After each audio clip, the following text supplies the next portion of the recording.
Hello students the last lecture ਦੇ ਵਿੱਚ ਅਸੀਂ ਡਿਸਕਸ ਕੀਤਾ ਸੀ ਡਾਇਰੈਕਟ ਮੈਥਡ ਐਂਡ ਦੂਸਰਾ ਸੀਗਾ ਸਾਡਾ ਐਂਪਲੀਫਿਕੇਸ਼ਨ। ਤਾਂ ਵਿੱਚ ਦੋਨੋਂ ਟੌਪਿਕਸ ਇੰਪੋਰਟੈਂਟ ਸੀਗੇ। ਆਪਾਂ ਐਂਪਲੀਫਿਕੇਸ਼ਨ 'ਚ ਦੇਖਿਆ ਸੀ ਕਿ ਕਿਵੇਂ ਅਸੀਂ ਡਿਜ਼ਾਇਰਡ ਜੀਨ ਦੀਆਂ ਕਾਪੀਜ਼ ਤਿਆਰ ਕਰ ਸਕਦੇ ਹਾਂ। ਉਹ ਆਪਣੇ ਕੋਲ ਇੱਕ ਹੋਰ ਤਰੀਕਾ ਸੀ ਕਿ ਤੁਸੀਂ ਡਿਜ਼ਾਇਰਡ ਜੀਨ ਦੀਆਂ ਕਾਪੀਜ਼ ਲੈਬੋਰੇਟਰੀ ਦੇ ਵਿੱਚ ਇਨ ਵਿਟਰੋ ਕੰਡੀਸ਼ਨ 'ਚ ਵੀ ਤਿਆਰ ਕਰ ਸਕਦੇ ਹੋ। और डायरेक्ट मैथड च असीं कहा सी कि बिना वैक्टर तो भी तुसी डिजायर्ड जीन नूं होर सैल दे अंदर पा सकते हो। ना मुझे अपने को लास्ट टॉपिक है process of biotechnology in detail. ठीक है, आप वैसे सारा कंप्लीट कर लिया, नहीं जस्ट आप रिपीट ही करांगे सारा कुछ कि सब तो पहला असीं की करना है। फर्स्ट स्टैप की आ जे असीं बायोटेक्नोलॉजी स्टार्ट की आ तो फर्स्ट स्टैप हुंदा विच आइसोलेशन ऑफ प्योर डीएनए। ना विच इट इज़ वेरी इंपॉर्टेंट, तुहानूं फाइनल एग्जाम दे विच डायरेक्टली पूछा जा सकता है कि isolation of pure DNA explain करो in case of bacteria, fungi और प्लांट सैल कि तुसीं किवें आइसोलेट कर सकते हो प्योर डीएनए। तो ये सब तो पहला सानू की करना पऊगा बैक्टीरिया, फंजाई या प्लांट सैल की जिहड़ी सैल वॉल आ ओह तोड़नी पऊगी। हुण जे सानू बैक्टीरिया का पूछा गया तो असीं कहांगे लाइसोजाइम की हेल्प नाल तुसीं उहदी पेप्टिडोग्लाइकन तो बनी हुई सैल वॉल तोड़ सकते हो। जे सानू फंजाई का पूछा गया हुण उहदी काइटिन तो बनी हुई है तो काइटिनेज नाल तुसीं सैल वॉल तोड़ सकते हो। एंड जे प्लांट सैल की गल करिए तो मेन कंपोनेंट आ सैलूलोज जिन्हों तुसीं सैलूलेज एंजाइम नाल तोड़ सकते हो, बट कई बार पैक्टिन या हैमी सैलूलोज हुंदे आ तो तुसीं पैक्टिनेज हैमी सैलूलेज यूज करके उन्होंने भी तोड़ सकते हो। तो फर्स्ट स्टैप यही है सैल वॉल नूं तोड़ना। हुण बच्चे जदों असीं सैल वॉल तोड़ती तो साडे कोल नाल दी नाल डीएनए नहीं आया, क्योंकि उस सैल दे अंदर होर भी बहुत कंपोनेंट्स ने। ठीक है जी, जिमें कि लिपिड्स, प्रोटीन्स, ठीक है, आरएनए, तो ये सारा कुछ साडे कोल आया, कल्ला डीएनए नहीं आया। तो जी सेकंड स्टेप की होगा, तुसी लिपिड्स नो तोड़ना है तो लाइपेज एंजाइम पाओगे, आरएनए नो तोड़न वास्ते आरएनएज एंजाइम पाओगे, प्रोटीन्स नो तोड़न वास्ते प्रोटीएज एंजाइम पाओगे। तो सैल दे जिन्ने भी लिपिड्स कंपोनेंट होंगे वो टूट जाएंगे, प्रोटीन्स टूट जाएंगे, आरएनए टूट जूगा। हुण जरूर साडे कोल बचिया कल्ला डीएनए। तो सब तो पहले स्टेप दे विच असीं की तोड़ी सैल वॉल। सैल वॉल तोड़न तो बाद की तोड़े लिपिड्स कंपोनेंट्स, प्रोटीन्स, आरएनए तोड़े। हुण रह गया डीएनए, पर डीएनए नूं भी किवें आइसोलेट करोगे तो लास्ट स्टेप है ऐड चिल्ड इथेनॉल। हुण असीं की ऐड करांगे चिल्ड इथेनॉल। ਉਹਦੇ ਨਾਲ डीएनए की हो जाऊगा प्रेसिपिटेट हो जाऊगा। तो डीएनए ਨੂੰ प्रेसिपिटेट ਕਰਨ ਵਾਸਤੇ ਉਹਦੀ प्रेसिपिटेशन ਕਰਾਉਣ ਵਾਸਤੇ ਬੱਚੇ ਅਸੀਂ ਕੀ ਐਡ ਕੀਤੀ ਹੈ चिल्ड इथेनॉल। ਹੁਣ ਜਿਵੇਂ ਹੀ ਅਸੀਂ चिल्ड इथेनॉल ਐਡ ਕੀਤੀ डीएनए प्रेसिपिटेट हो चुका है। ਤੁਸੀਂ ਡਾਇਗਰਾਮ 'ਚ ਦੇਖ ਸਕਦੇ ਹੋ ਇੱਥੇ डीएनए ਇਕੱਠਾ ਹੋਇਆ ਹੈ, प्रेसिपिटेट ਹੋਇਆ ਹੈ।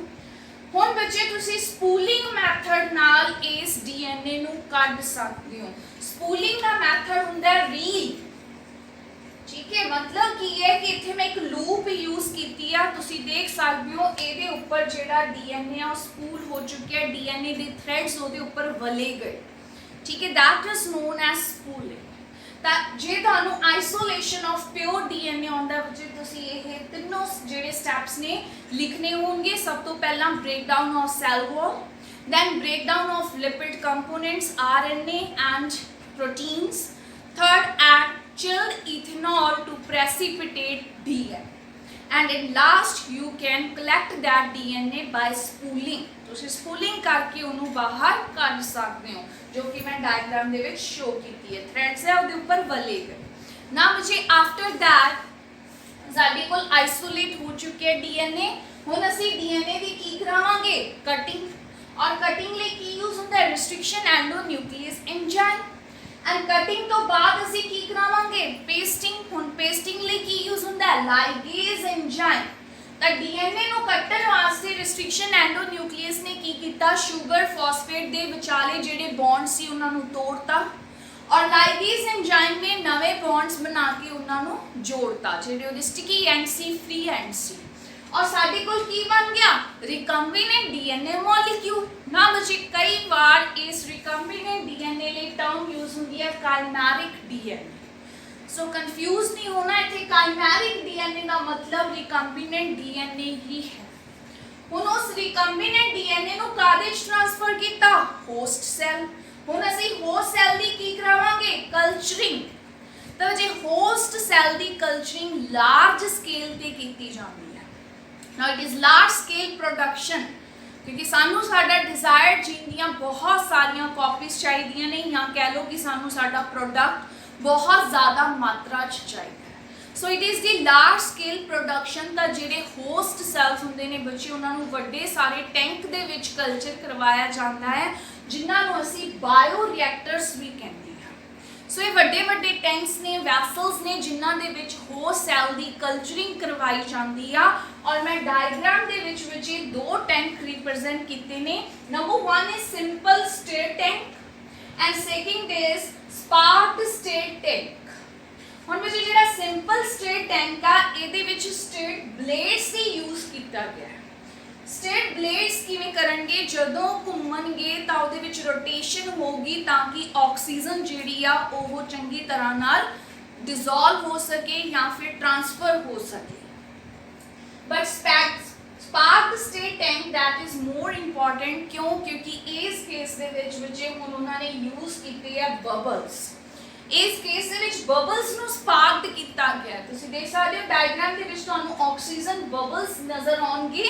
हुण मुझे इत्थे ऑक्सीजन बबल्स यूज करन नाल ऑक्सीजन ट्रांसफर करन लई उहदा सरफेस एरिया इंक्रीज हो चुका है ना। मुझे कई बार फाइनल एग्जाम दे विच आह डायग्राम भी आ जाती है, कई बार स्पार्क स्टेट टैंक की डायग्राम भी आ जाती है, और वो पूछते हैं ना जो ज़्यादा वधिया किहड़ा है ते क्यों। तो बच्चे ये ज़्यादा वधिया मन्निया जाता है, क्योंकि इस केस दे विच बबल्स नूं स्पार्क्ड किया गया है to increase the surface area for the oxygen transfer. Oxygen को ट्रांसफर करने वास्ते उहदा सरफेस एरिया वधा दिता ना। बच्चे इट इज़ ऑल्सो इंपॉर्टेंट। इस बार भी फाइनल एग्जाम दे विच आया सी।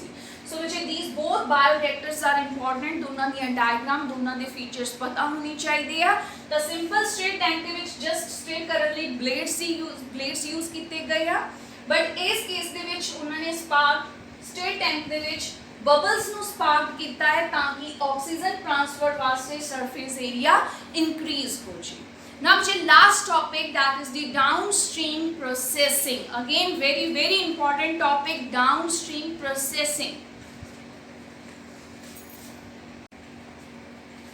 Now students, last step, that is the downstream processing. Now which again it is very important topic that we need ਦੇ ਵਿੱਚ ਆ ਚੁੱਕੀ ਹੈ ਕਿ downstream processing ਹੁੰਦੀ ਕੀ ਆ। तो जी हुण साडा जिहड़ा डिजायर्ड प्रोडक्ट सी, जो मैं अगे भी कहा सी कि ज़्यादातर एंटीबायोटिक्स या कोई प्रोटीन हुंदा है। जदों असीं अपने डिजायर्ड प्रोडक्ट नूं लार्ज स्केल ते प्रोड्यूस कर लिया इनसाइड दीज बायो रिएक्टर्स, तां लास्ट जिहड़ा साडे कोल स्टैप होगा that is the downstream processing. Now what is downstream processing? It is the separation and purification of desired product. आपके प्रोडक्ट नू सैपरेट करके प्यूरीफाई करना। Now it is very important कि separation and purification of desired product. ना मुझे separation and purification of desired product हुण असीं इहनूं separate करके प्यूरीफाई करके दैन उहदा क्वालिटी टेस्ट करांगे कि वो साडा प्रोडक्ट जो है ਉਹਦੀ क्वालिटी किदां दी है, बेस्ट क्वालिटी ही सी जिहड़ी आ ਉਹਨੂੰ मार्केट दे विच लॉन्च करना है। सो बच्चे कमर्शियली ਉਹਨੂੰ यूज करन तो पहला असी ਉਹਦੇ क्वालिटी टेस्ट करांगे। तो जे अपना प्रोडक्ट है जिहड़ा ਉਹਨੂੰ सैपरेट करके प्यूरीफाई करना, दैट इज डाउनस्ट्रीम प्रोसेसिंग। ना बच्चे नीट दे विच यही क्वेश्चन आया सी कि डाउनस्ट्रीम प्रोसेसिंग की आ, जिहदे विच तुसीं टिक करना सी सैपरेशन एंड प्यूरिफिकेशन। ਇਹਦੇ ਵਿੱਚ ਅਸੀਂ अपना प्रोडक्ट सैपरेट करके प्यूरीफाई करके ਉਹਦੀਆਂ क्वालिटी टेस्ट करके फिर ਉਹਨੂੰ मार्केट ਦੇ ਵਿੱਚ लॉन्च करते हैं। तो ਜਿਹਦੇ ਨਾਲ ਸਾਡੇ ਕੋਲ बायोटेक्नोलॉजी ਦੇ ਸਾਰੇ स्टैप्स कंप्लीट ने, पूरा ਉਹਦਾ प्रिंसीपल, पूरा चैप्टर कंप्लीट है। ਹੁਣ ਅਸੀਂ नेक्स्ट स्टार्ट करांगे applications of biotechnology. Thank you students.